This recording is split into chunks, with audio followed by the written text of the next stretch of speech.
મારા કારના ડ્રાઈવરે ચાલુ કારમાં રસ્તા વચ્ચે ઊભી રાખીને બોનેટ ખોલી નાખ્યું. મિત્રો, મારું નામ અમીના છે અને મારી ઉંમર 36 વર્ષની છે અને હું દેખાવમાં એકદમ મસ્ત લાગુ છું. મારો ચહેરો ગુલાબી છે અને હું એક બિંદાસ મહિલા છું.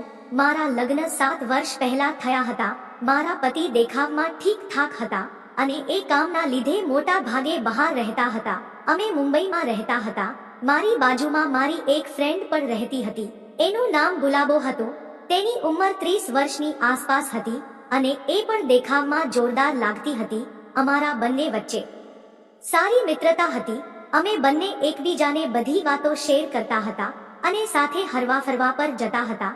એકવાર અમારા સંબંધીનું મૃત્યુ થયું, જેના કારણે મારે તેમના અંતિમ વિધિમાં જવું પડે એમ હતું. સમસ્યા એ હતી કે અમારી પાસે કોઈ વાહન ન હતું અને મારા પતિ પર કામ પર ચાલ્યા ગયા હતા.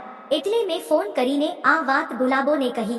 એટલે ગુલાબો એ કીધું કે હું તમારી સાથે આવીશ. ત્યારે મેં કીધું કે આપણે કેવી રીતે જાશું? ત્યારે એણે જવાબ આપ્યો કે મારી એક ઓળખાણ છે, એ લોકો ટ્રાવેલ્સનું કરે છે.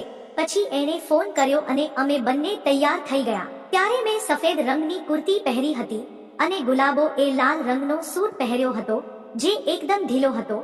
ત્યાં થોડી વારમાં કાર આવી ગઈ. કારનો ડ્રાઈવર એકદમ જોરદાર હતો. તેની ઊંચાઈ લગભગ 6 ફૂટ હતી. તેનું નામ વિજય હતું. તેમની ઉંમર લગભગ 27 વર્ષની હોય તેવું લાગતું હતું અને દેખાવમાં પણ સારો લાગતો હતો. પછી અમે બંને પાછળ બેસવા લાગ્યા, જેના પર વિજય કહેવા લાગ્યો કે તમારામાંથી કોઈએ આગળ આવવું પડશે કારણ કે મને આ રીતે ડ્રાઇવિંગ પસંદ નહીં આવે. પછી શકીના આગળ બેસવા માટે ચાલી ગઈ. અજય જ્યારે પણ કારનો ગેર બદલતો ત્યારે તેનો હાથ શકીનાની ચોકડી પર અથડાતો. શકીના અંગે કોઈ પ્રતિક્રિયા આપી ન હતી. મને આ જોઈને થોડું અજીબ લાગ્યું. તે કદાચ શકીનાને વિજય ગમતો હશે. સાચું કહું તો મને પણ એ પહેલી નજરમાં ગમી ગયો હતો. જ્યારે અમે ત્યાં પહોંચ્યા ત્યારે હું બહાર જવા લાગી અને ગુલાબોને પણ બહાર આવવા કહ્યું અને અમે બંને બહાર આવી ગયા અને થોડીવાર પછી અંતિમ સંસ્કારનો કાર્યક્રમ પૂરો થઈ ગયો. એટલે અમારે જમવાનો સમય થઈ ગયો. ત્યારે મેં જોયું તો શકીના ક્યાંય દેખાતી નહોતી.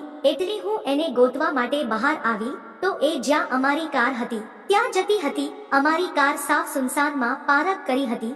હું પણ 10 મિનિટ પછી ત્યાં જવા લાગી. ત્યાં જઈને જોયું તો શકીના અને અજય બંને કારમાં કામ કરતા હતા. હું આ સુંદર નજારો જોવા લાગી અને એ લોકોએ લગભગ 1 કલાક સુધી ગાડી સાફ કરી હતી. આ જોઈને મારી અંદર પણ કંઈક થવા લાગ્યું. હવે હું પણ કામ કરવા માંગતી હતી. થોડીવાર પછી શકીના પાછળની સીટ પર આવીને સૂઈ ગઈ અને પછી હું કાર પાસે આવી. ત્યાં સુધીમાં એનો કાર્યક્રમ પૂરો થઈ ગયો હતો.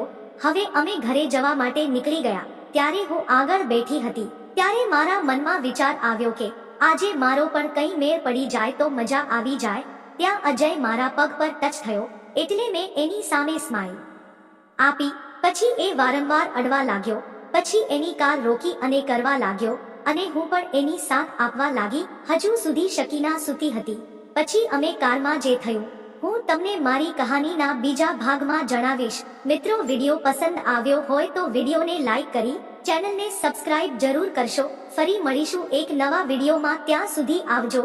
વિડીયો પૂરો જોવા બદલ તમારો ખૂબ ખૂબ ધન્યવાદ.